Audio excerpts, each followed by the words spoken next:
Good evening. Late last month, I opened my daily paper, and there I saw that to save money, there was a threat to close Jodrell Bank, our great radio astronomy observatory with a 250-foot lateral telescope. I simply couldn't believe that anything of the kind could be even contemplated. And who better to give his views than the Astronomer Royal, Sir Martin Rees. So I went to Cambridge, and there I talked to him. Martin, it's great of you to welcome us in this wonderful room. But Jodrell Bank, why did this occur? Well, what happened about a year ago was that the government decided to reorganise the way in which these so-called big sciences were funded. They meshed together the agency that used to look after astronomy, space and particle physics with another agency that looked after big laboratories on the ground, like Daresbury and the Diamond Laboratory near Oxford. And in setting this up, it's clear they didn't consider adequately the projections of future expenditure and commitments. And for that reason, and also because there was an unnecessary upheaval in other respects, the initial efforts to set priorities were clearly controversial and were not handled optimally. And there was a very bad situation in November where, as you may remember, there was a threat that we would have to get out of Gemini. But some of these things have now been sorted out, and I hope very much that despite this quite unnecessary muddle over the last few months, it will be possible to get a clearer set of priorities. And to close Jodrell Bank would be a damaging blow to our science. I think it's clear that instruments like Jodrell Bank are iconic, and they have an impact not only on the UK's image abroad, but also the Jodrell telescope that was opened in 1957, just in time for the first Sputnik, has remained state-of-the-art for more than 50 years. It's been resurfaced. And it's rather wonderful, I think, that at the moment, that giant telescope is making observations of an amazing system, a so-called binary neutron star, two neutron stars in orbit around each other with an orbital period of 2 hours. And that system shows the effects of Einstein's theory in much greater precision than any other system. And within 3 or 4 years, that system will allow the Jodrell telescope to test Einstein's theory to a precision of 1 part in 100,000. And it's rather wonderful that 50 years after Bernard Lovell built this visionary project, his telescope is being used to prove Einstein's theory with a precision far higher than anyone then thought possible, using objects, neutron stars and pulsars, which no one thought existed back 50 years ago. So it's wonderful how this telescope has remained at the frontier for more than 50 years. In the worst scenario, if it were axed on financial grounds, many programmes here and elsewhere would collapse. Well, if Jodrell Bank were not to continue, obviously we would lose a great deal of our momentum in radio astronomy, which would indeed be a real own goal. And you're confident now that this can be averted? Because astronomy is such a vibrant subject and because we have such a strong community in this country, there's always a tussle between the priorities of the different types of instruments, those in radio astronomy, optical astronomy and space astronomy of all kinds. Understandably, there's a lot of boisterous debate, but I think in this case the priorities have been set in a rather premature way, and I understand that the committees are now being reconstituted and will be having a rethink of their priorities. And I'd be amazed if the Jodrell Bank project didn't end up with a rather higher priority than it seems to have had this first time round. Well, thank you indeed. It's been great to talk to you about Jodrell Bank. And thank you very much. While we're here, can I turn to something entirely different and much more refreshing in a way? The great gamma ray flare that's taken place a long, long way away. Well, this is indeed a remarkable discovery, and it's close to my own research interests, gamma-ray bursts. Gamma-ray bursts, could I say, are a kind of stellar explosion which is more spectacular than a supernova. In a supernova explosion, the centre of the star implodes, and the energy that's released percolates out to the surface over a few days and gives the characteristic light curve. In the case of a gamma-ray burst, the star is spinning, and the energy released in the collapse of the core of the star squirts out along the rotation axis in a narrow jet. And if you're in that jet, if you're in the direction in which it's pointing, then what you see is something which appears about 1 million times brighter than a supernova, and which lasts just a few seconds or a few minutes and then fades away. And gamma ray bursts have been detected over the last decade, and some of them are found to have optical flashes associated with them. What happened was the detection of a gamma ray burst which had a much brighter optical flash associated with than any before. It's quite remarkable. This gamma ray burst was detected by the SWIFT satellite, and the burst is about 7 billion light years away. The light's been travelling towards us for more than half the time since the Big Bang. But the optical flash from this object would have been almost visible with the naked eye, magnitude 5.5. And therefore, this object is nearly 1 million times brighter than an entire galaxy would have been at that distance, and 1 million times brighter than a supernova. And it is an amazing challenge to us theorists to try and understand how something as extreme as that can ever occur. And it's also remarkable to think what it would be like if there was an explosion of that kind in our own galaxy. Yes. In fact, if there was an explosion of that kind in our galaxy, and there must have been some over the history of the Earth, then if the jet was pointing towards us, then even if it was at the centre of our galaxy, 20 or 30,000 light years away, that optical flash would be brighter than the sun. So quite an extraordinary phenomenon, something which is brighter than the sun by such a huge factor. What's the latest news about this latest burst? Well, it faded away, but what happened was that robotic small telescopes were able to point towards it within 20 seconds of the detection by the SWIFT satellite, and they caught it in its very bright phase. The bright phase lasted only a minute or so. It then gradually faded away and can still be detected, but now it's faded to about 18th magnitude. But big telescopes can still, of course, study it, get the redshift, and use it to study the material along the line of sight. Another reason why this is so exciting is that what we'd like to do is to detect a similar object at a much, much greater distance, because owing to its great brightness, an object like this could be detected far further out in space and therefore far earlier in time than anything else we can see. And you can calculate that an object of this kind would be detectable even if it had a redshift of 15. That means if it was at a 3 times higher redshift than the most distant quasar we've now discovered.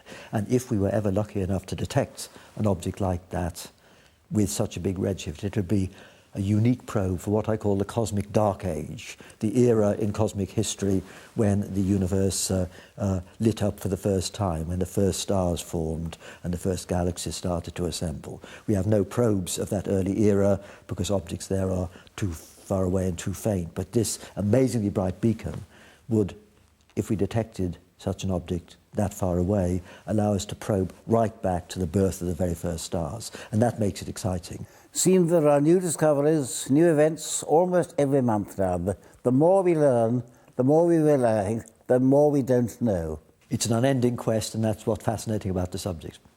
Well, therefore, I think it's fair to say we're in the most exciting age of astronomy. It has a bright future. And let's also hope now that Jodrell Bank has a bright future, and that in 100 years' time, it will still be operating just as it is now. I very much hope so. Martin, thank you so much. Thank you. Let's turn now to the most important body in the solar system, our own sun. We haven't dealt with it for some time, so now is a very good moment for 2 reasons. First of all, the sun is to some extent a variable. There's a well-defined cycle of solar activity of about 11 years in length. We've just come to the end of one cycle, and we're starting another. The first active areas and the first sunspots, so in the next years, we may expect more activity and more things like aurorae, so a good moment. Secondly, there are 2 very interesting probes orbiting the sun.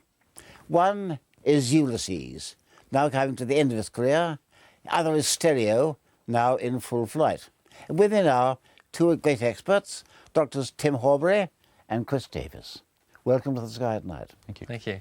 May I come first to you, Tim? Ulysses, you've been involved all the way through. Can you give us a general rundown on Ulysses, what it's doing and what's happening to it now? Sure. Ulysses was launched in 1990 and it's a spacecraft to study the sun, and in particular the hot ionized plasma that's coming off the sun, which is called the solar wind. And Ulysses is in a polar orbit, so it travels over the poles of the sun, the South Pole and the North Pole, because it was realised very early on that actually conditions are going to be quite different over the poles of the sun than they are at low latitudes. And Ulysses has really shown that that is the case. Of course, Ulysses, sadly, is now coming to the end of his career. Yes, that's right. It's lasted over 17 years now. But unfortunately, the power is gradually reducing in the spacecraft, and as a result, it's getting very cold. And in particular, the fuel is likely to freeze in the fuel lines. And when that happens, unfortunately, the spacecraft won't be able to point its antenna at the Earth, and we'll lose communications with it. You know, we did a program about it. I was there, and I could have done, but didn't actually touch it. I thought then that thing is going to be far away, millions of miles away, and will never come back. That's right. It's a great shame to me that actually I never did touch it, because it launched before I started my PhD, and so I never actually got to see it. And what's Ulysses actually done? Well, what Ulysses has done has measured the solar wind properties and cosmic rays over the poles of the sun. And what we've learned is that near solar minimum, where we are now with very few sunspots, we know the sun's magnetic field in that case is rather simple, and it's like a bar magnet. It's kind of like the Earth's magnetic field as well, so it's got a north pole and a south pole. And in that situation, over the poles of the sun, there are essentially magnetic field lines which come out easily into space. And the hot atmosphere of the sun, which is called the corona at 1 million or so degrees, can then very easily travel along those magnetic field lines and out into interplanetary space. And that results in a very fast, steady solar wind over the poles of the sun. Whereas actually at low latitudes where we are, the sun's magnetic field is much more closed and much more complex. And as a result, the solar wind that comes out is much slower and more variable. Well, it's certainly done marvellous things. Now, let's Yes. come on now to a stereo, a very different kind of space probe, now in full flow. And welcome, Chris. What about stereo? Can you give us a rundown on that? Yes, well, Stereo is a mission that was launched in October 2006. It's a NASA mission which is sending 2 spacecraft out in Earth-like orbits, one ahead of the Earth and one behind the Earth. And these 2 spacecraft look back at the sun, and from their vantage points at 2 separate points in space, they're able to actually image the surface of the sun in 3D. The surface of the sun, as Tim was mentioning, is very complicated. It's threaded with all kinds of magnetic field structures, and it's a fluid, so there's constant motion of material. And we're interested in finding out what causes these shapes to change and how the magnetic field evolves on the sun. If you've got 2 spacecraft, you can get a 3-dimensional view of this, and that helps you work out the difference between something moving and something changing shape, if you can actually work out what the actual orientation of these structures is. It's working well. It's working very well, yes. We've been in science operations now since last April. As well as the sunward pointing telescopes, there are instruments on board which taste the solar wind. They actually can actually measure the particles coming out from the sun. But the UK provided one of the pairs of instruments. There's one on each of the spacecraft. It's known as the heliospheric imager, and this is a model of the heliospheric imager. This is a life-size model. And it's an amazing piece of technology. It was built in the UK at the University of Birmingham. It's mounted on the side of the spacecraft, and the technology involved in this is quite incredible. It points just off the sun, so the sun's just outside the field of view, but the 2 cameras you see inside here are measuring the space between the sun and the Earth. There's 2 cameras. There's one here. Yes. Which looks just off the edge of the sun. It's a 20-degree field of view. And there's another camera buried deep down inside there, which has a 70-degree field of view. So between them, they can look back between the sun and the Earth and see if there's anything in the solar wind that's coming our way. These are known as coronal mass ejections. It's a very dull name for a very exciting thing. What is a CME? A CME is an explosion of hot plasma, which is an electrified gas, as demonstrated by the plasma ball behind you there. Each one of these explosions contains about 1 billion tons of material travelling at 1 million miles an hour. So they're very, very violent phenomena, and we're interested in knowing and tracking where those go in space. The technology involved in this is quite incredible, because we need to be able to measure something that's just off the limb of the sun, that's 100 million times fainter than the sun. And so all these baffles, all these ridges on here are designed to cut down the scattered light from the sun itself. If you're a photographer and you're taking a photograph into the sun, you'll realise how technically challenging that is, because you get all kinds of reflection inside the camera. Indeed. And this cuts down the scattered light so that we can actually measure these very faint clouds as they come into space. if you've got two spacecraft, you're able to actually work out the speed and direction. So for the very first time, we're starting to be able to provide very accurate space weather forecasts. We can actually give advanced warning of where these clouds are going and in what direction, which has obvious uses if we're going to start exploring the solar system, having manned bases and a manned mission to Mars. We're going to need to know where these violent explosions are heading. How long will the stereo last? Stereo is designed to last about 2.5 years. The two spacecraft are drifting away from the Earth at about 500,000 miles a year, so they are constantly moving away. It's very difficult to send these spacecraft out and then stop them. That requires too much fuel. So they're going to be drifting away from the Earth, and after about 2.5 years, they'll be forming an angle of about 90 degrees with the Sun at the middle. There's a possible mission extension then, which would see the two spacecraft round so that they're 180 degrees apart, and we could be able to image for the first time the whole Sun. But of course, they're sending back amazing pictures. They are. We're seeing some fantastic images of these mass ejections. We don't really know what causes these mass ejections to be triggered and to move into space, and that's one of the advantages of having three-dimensional images, that we can now start to understand what causes these mass ejections to be launched. And the shapes we're seeing in space, so that the way they actually move and evolve as they come away from the Sun, is helping to answer the questions as to which of the theories is right about the formation of these mass ejections. We're learning about the Sun with these probes, and also we had a bright comet, Comet McNaught, and that was very much in your sights.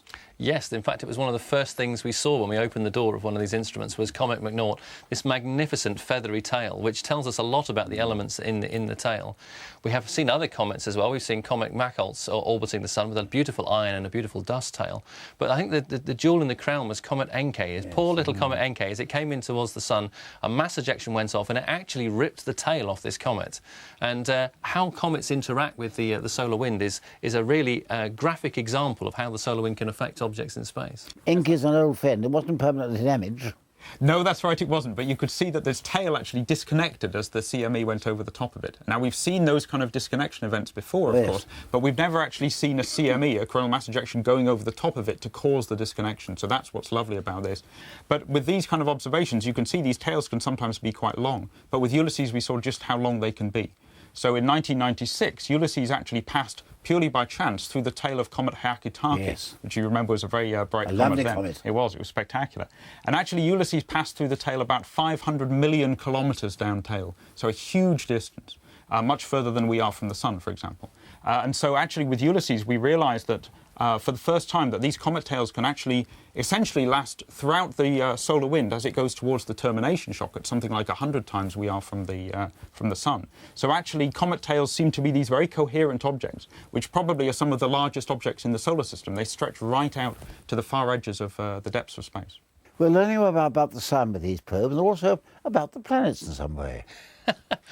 Yes, well, Stereo was designed to measure these mass ejections, but we often see Mercury and Venus. In fact, you can actually use the stereo images to show the planets do actually move around the Sun. We've actually gone back and reproved a fundamental truth there. We also see the mass ejections impacting these planets. We've got observations of mass ejections which have moved across Venus, and we've measured those in situ with Venus Express. We can also see these mass ejections coming towards the Earth, and of course that's very useful for us. It is where we live. It gives us advance warning of anything that's changing in our space environment, and that helps us to protect Earth-orbiting satellites and any astronauts that happen to be in space at the time. What other results, for example, stars? Yes, we've got very wide field cameras in space. Exactly. We're in a very privileged position because they drift through a field of view over a matter of weeks. So we're taking images of something like 200,000 stars at a time, and we can observe them for 2 or 3 weeks. If you asked an astronomer how easy it would be to get 3 weeks observing time, uninterrupted observing time on a telescope, they would probably just laugh or cry, one or the other. They would. We can do this for all of the stars, down to about 13th magnitude. And some researchers, Glenn White at the Open University, have been working with Danielle Bucher to actually track these stars and to look at the light curves. And we're able to for each of these stars, we can see eclipsing binaries, we can see variable stars, and the intention and the hope is that we should eventually be able to start looking for extrasolar planets with this too. I remember talking to you before we began this programme. We were talking about amateur participation. You have an amateur who wants to become involved. How did he go about it, Chris?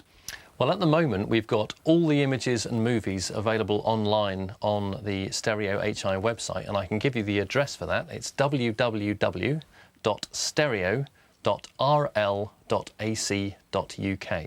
And if you go to that website, you'll see all the movies and how to access the images. And then? If people are interested in looking to see if they can find anything in the images that we haven't noticed, they should download the images. And just like the Planet Hunters did many, many years ago, you take two images next to each other and you compare regions of them. And if you see anything moving, then it's not a star. So in those images, there are asteroids and the potential of near-Earth objects. So, and those take real hunting out. It's easy enough if you know where to look to see these very faint trails.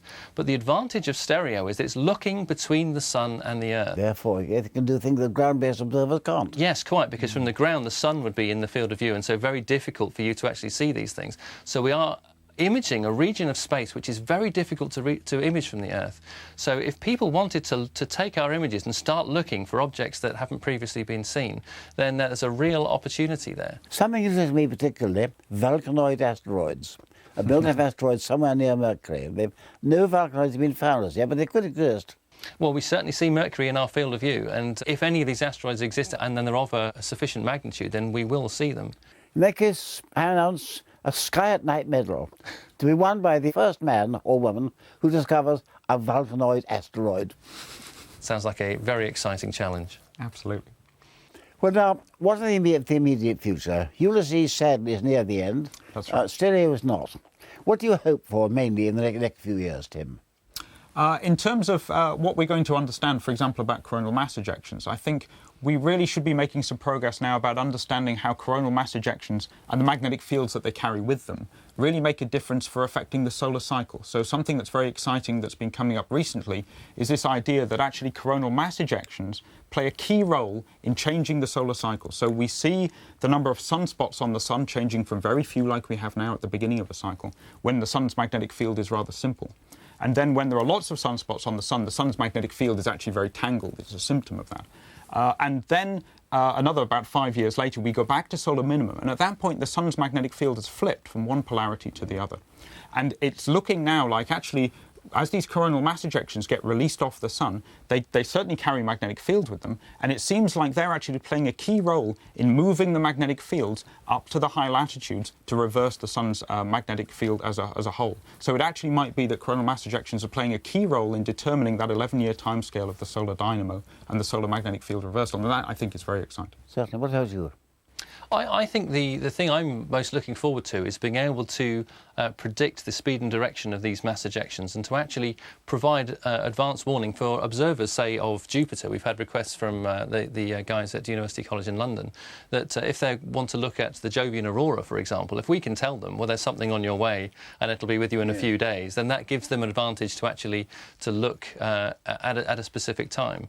And as we can see these mass ejections evolving into space, we can predict their arrival now at any position in the heliosphere at any time. So if we know there's a mission somewhere between the orbits of Mars and Jupiter, say, we can say that there's something coming away now and there's some interesting scientific measurements to be made. So it really does start to join up all these different missions that are off investigating little parts of the solar system on their own. So it's all coming together quite quickly now, and I think very exciting years lie ahead. Tim, Chris, thank you so much. Thank you. Thank you. One very sad note this time, the death of Sir Arthur C. Clarke, our great visionary. I first met Arthur when I was 12, he was 17, at a meeting of the British Interplanetary Society. And despite the 5-year difference in our ages, we struck up an immediate friendship that lasted all the way through our lives. He foresaw so much. It wasn't only communication satellites, there was so much else. In 1977, I did a Sky at Night programme with Michael Bentine, and I also talked to Arthur Clarke.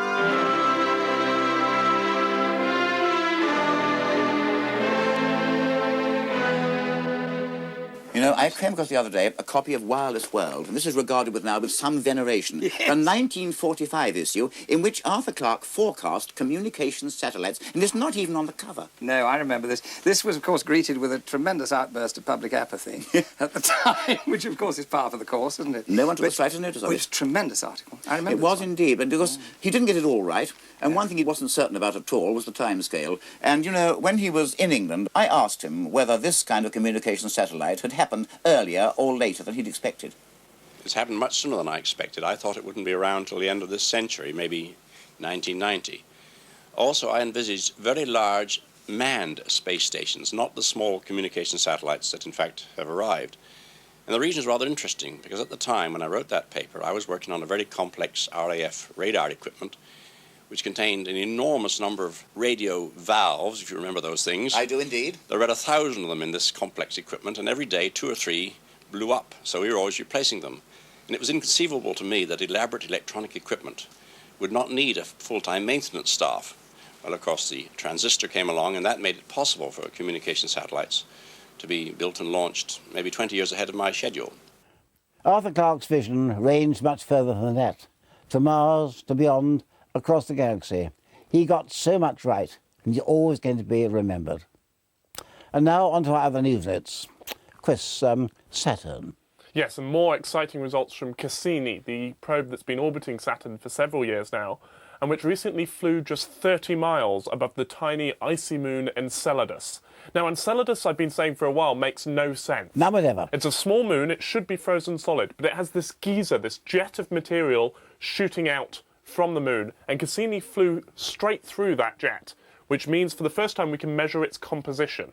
And it turns out that it's rather like a comet. It's water with a mix of natural gas and a few other heavy molecules, but essentially pristine material left over from the solar system's formation.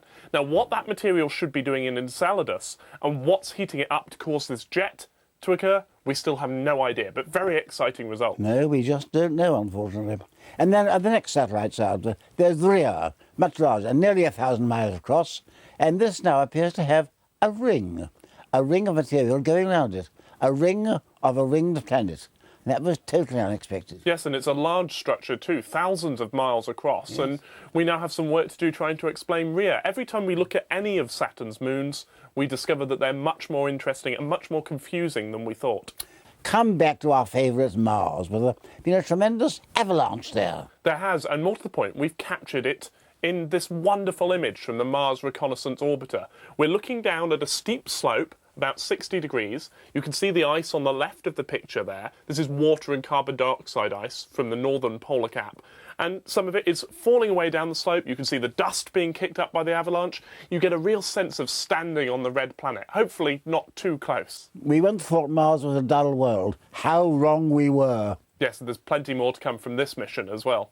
Chris, thank you very much. Well, it's newsletter time.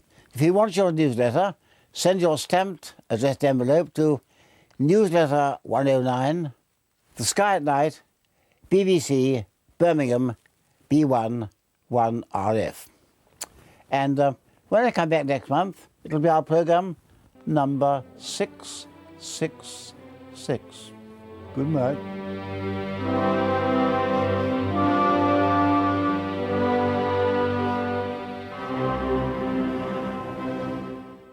Stars of a different sort next tonight as a host of famous names join Kirsty Walk for another episode of The Book Quiz. Stay with us.